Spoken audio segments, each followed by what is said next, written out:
Bonjour. Disposer de plus d'autonomie, de plus de souveraineté, s'adapter au changement climatique, tout cela ne pourra se faire par la seule force des technologies.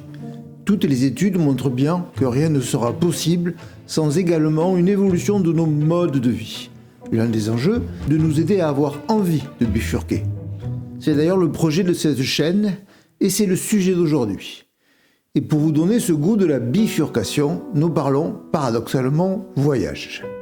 Nous avons interviewé William Wadou depuis l'Équateur. Après plusieurs vies, William fait partie de celles et de ceux qui inventent ce qui pourraient être les agences de voyage de demain.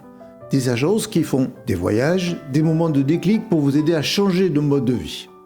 En 25 minutes, William vous explique son projet, ses produits, son modèle économique.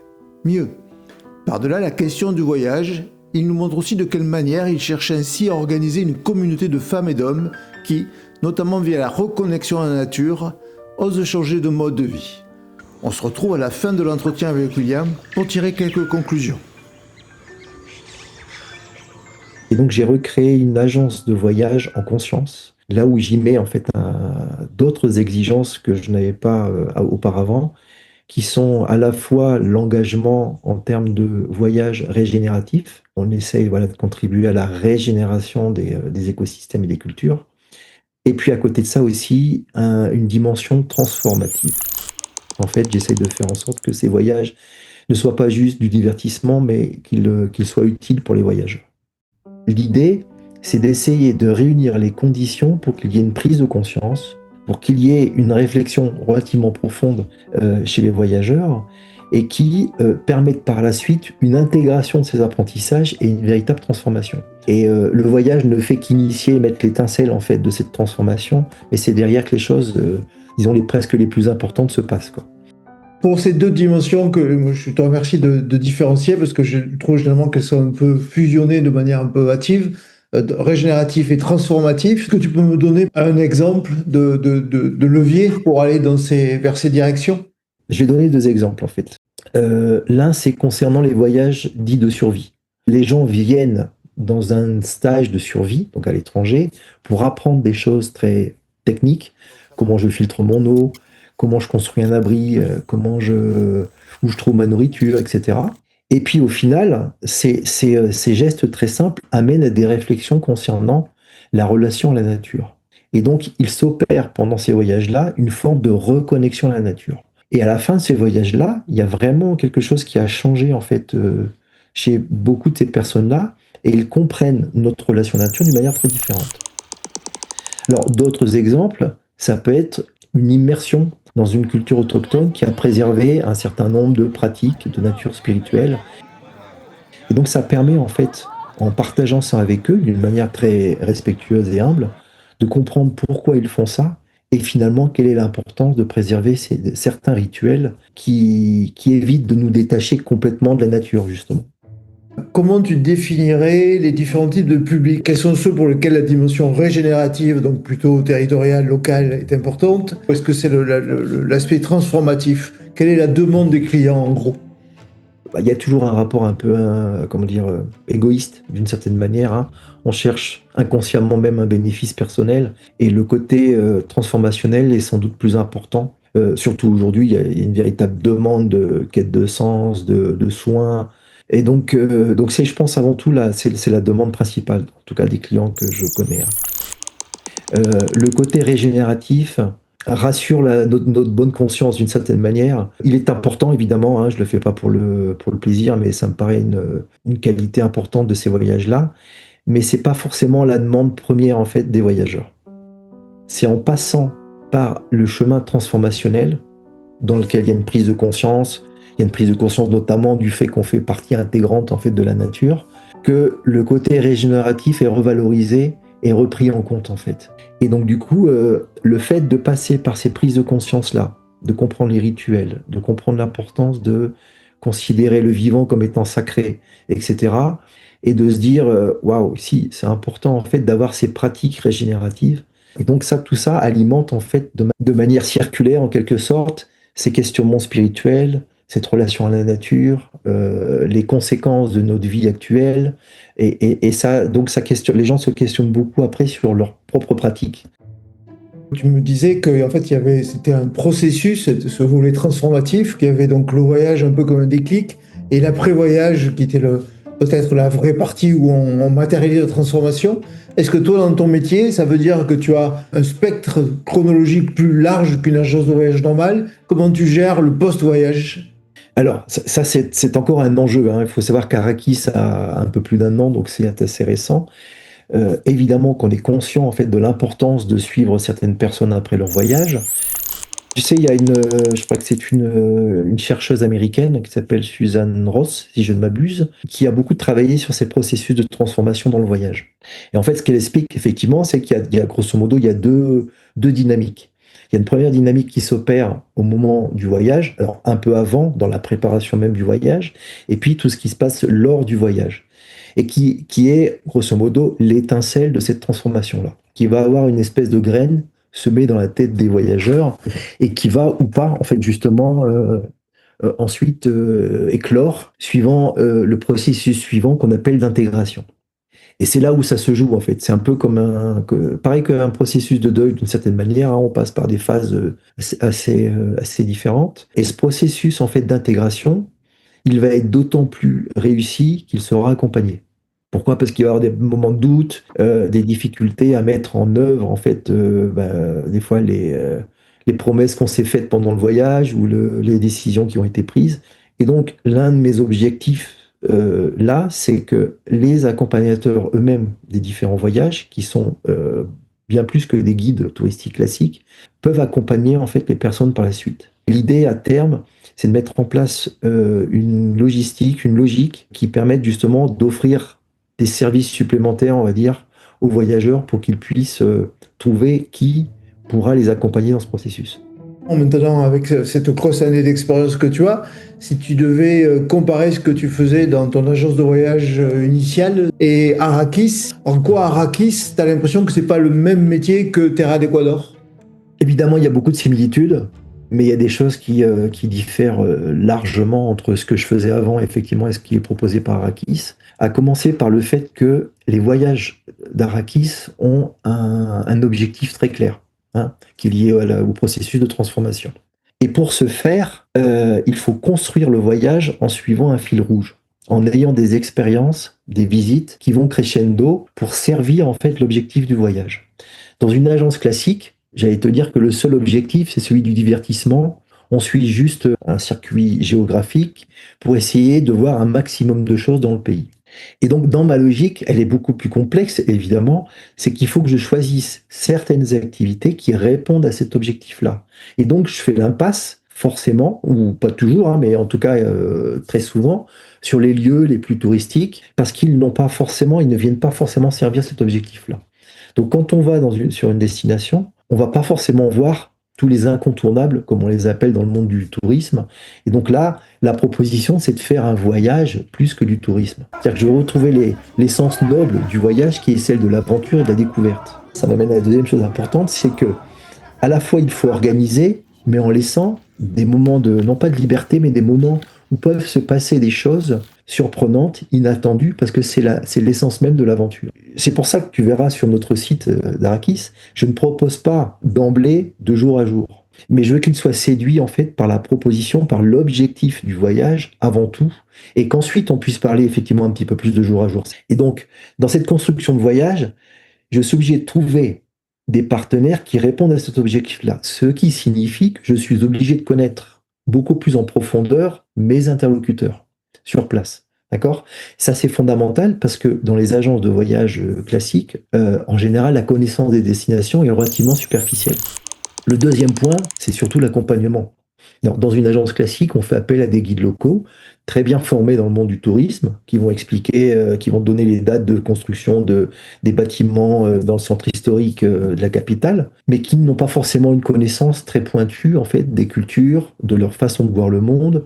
Et si tu rajoutes à ça en fait toute la dimension régénératrice, donc ça complique encore. Ça vient demander une meilleure connaissance en fait des projets que mènent les différents fournisseurs sur place.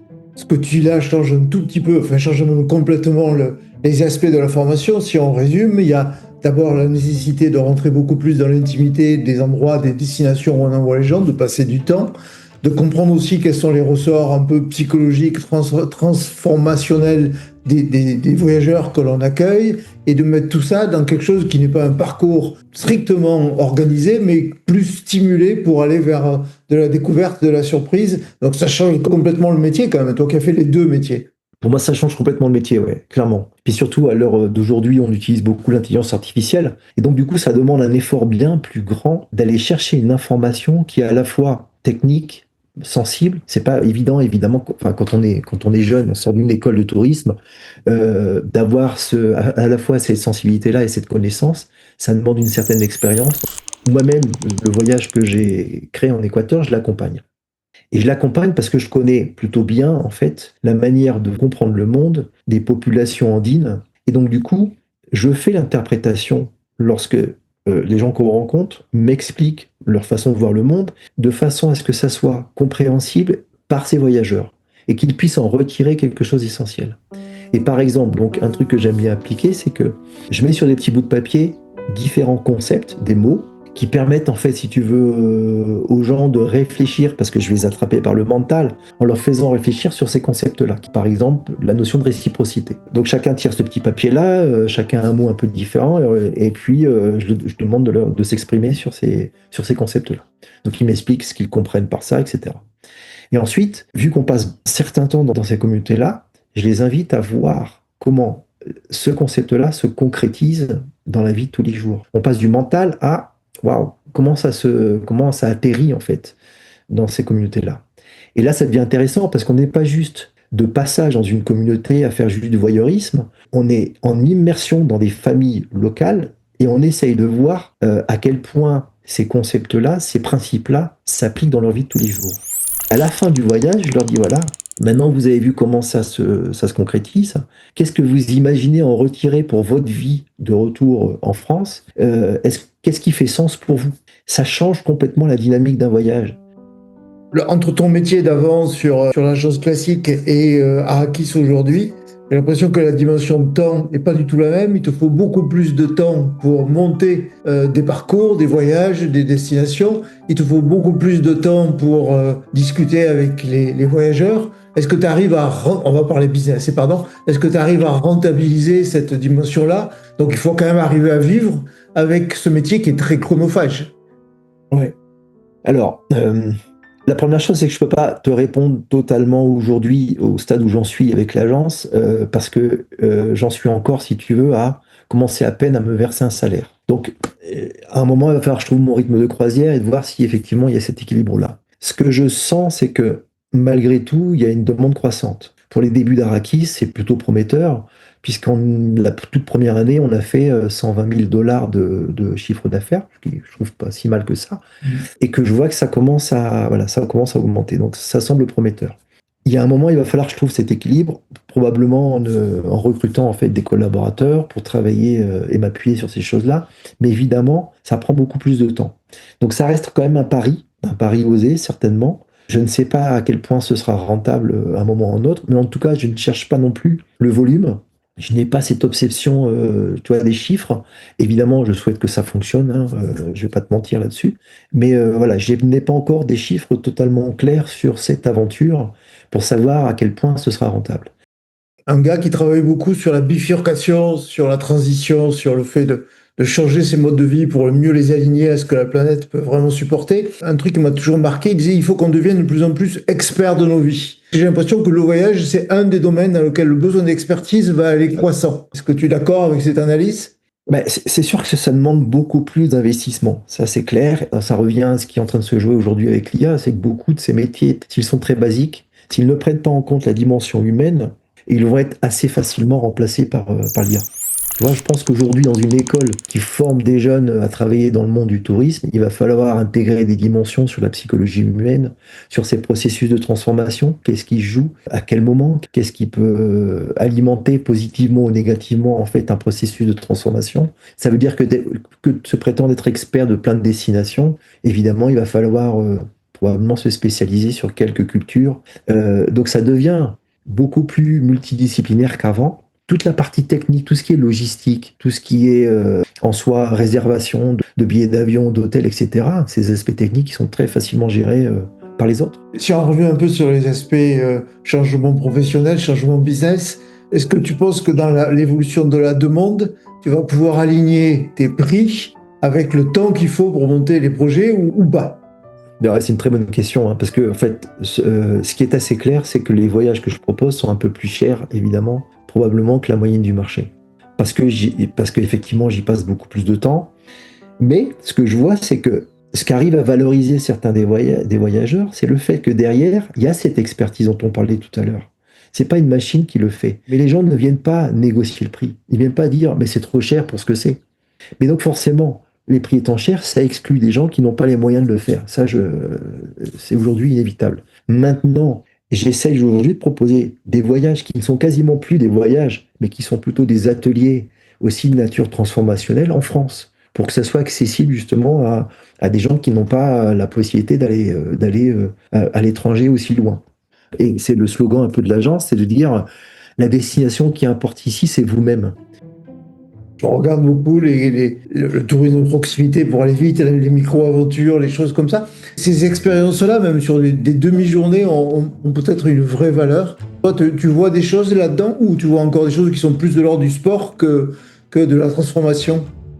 J'ai un voyage que je propose, mais il n'est pas aujourd'hui adressé aux Français, mais je compte le faire.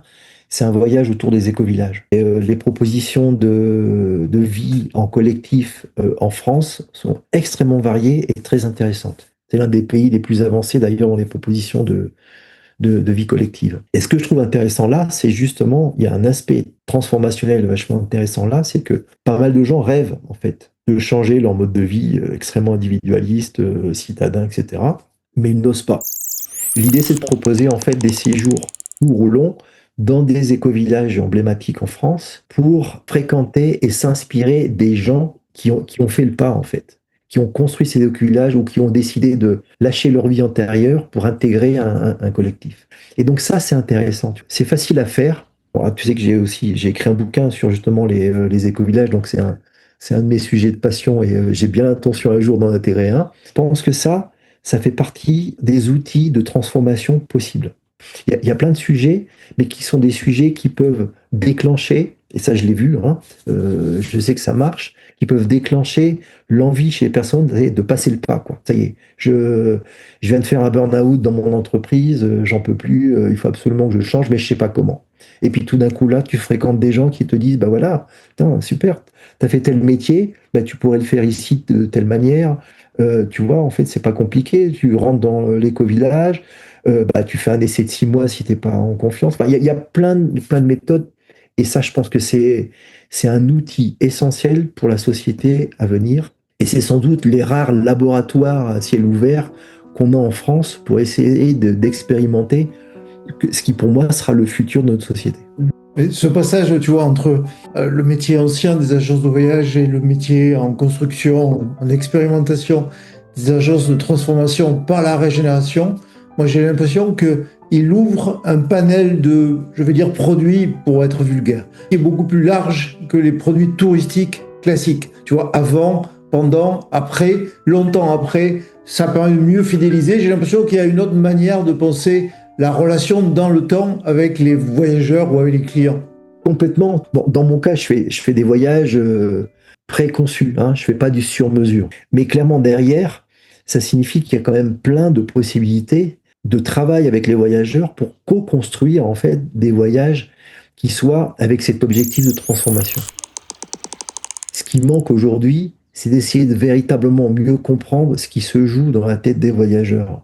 Évidemment qu'il y aura toujours une forme de tourisme, on va dire, de repos ou de plaisir, en fait, hein, parce qu'on a une vie intense et qu'on souhaite passer voilà, 2 semaines avec une certaine tranquillité dans un lieu établi, mais j'ai rien contre ça, mais moi, ça m'intéresse pas. Mais je pense que le voyage à venir, il va être probablement beaucoup plus tourné vers ces questions très humaines. Et ça veut dire qu'il va falloir avoir une relation beaucoup plus poussée avec les voyageurs. Pourquoi? Parce qu'en fait, il y a une forme de mondialisation, malheureusement, qui se joue et qui fait que même en allant à l'autre bout du monde, on retrouve quand même assez souvent des choses très similaires à ce qu'on vit déjà chez soi. Donc pourquoi y aller, en fait?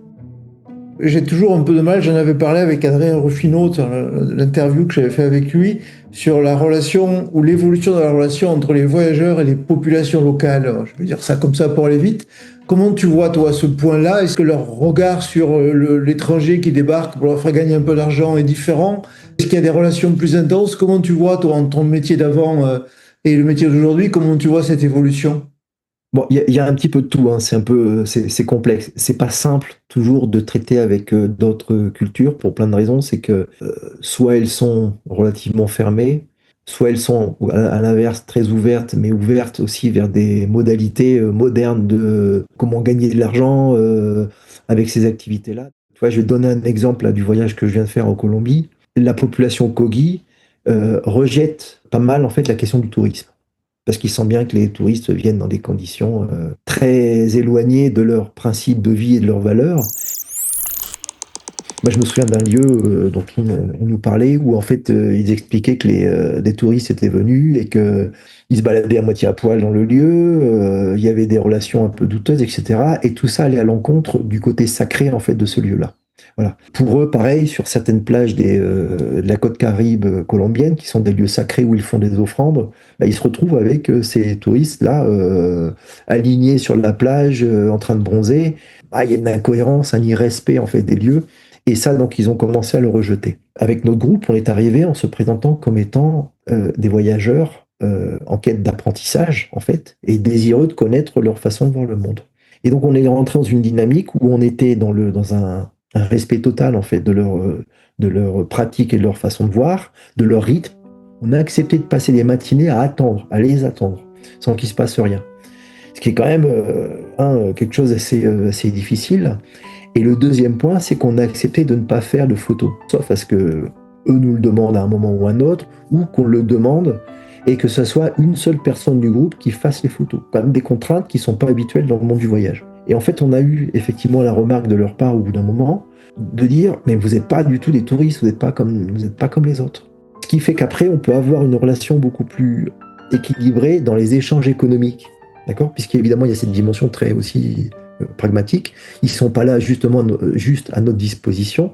C'est légitime qu'il y ait une rétribution, qu'il y ait un retour pour eux et qu'il y a assez souvent un retour communautaire. Et quand on parle des questions touristiques, je leur tiens toujours le discours qui est de dire les revenus, en fait, si tu veux, touristiques, de l'activité touristique ne doivent pas être vos principaux revenus, c'est juste un complément.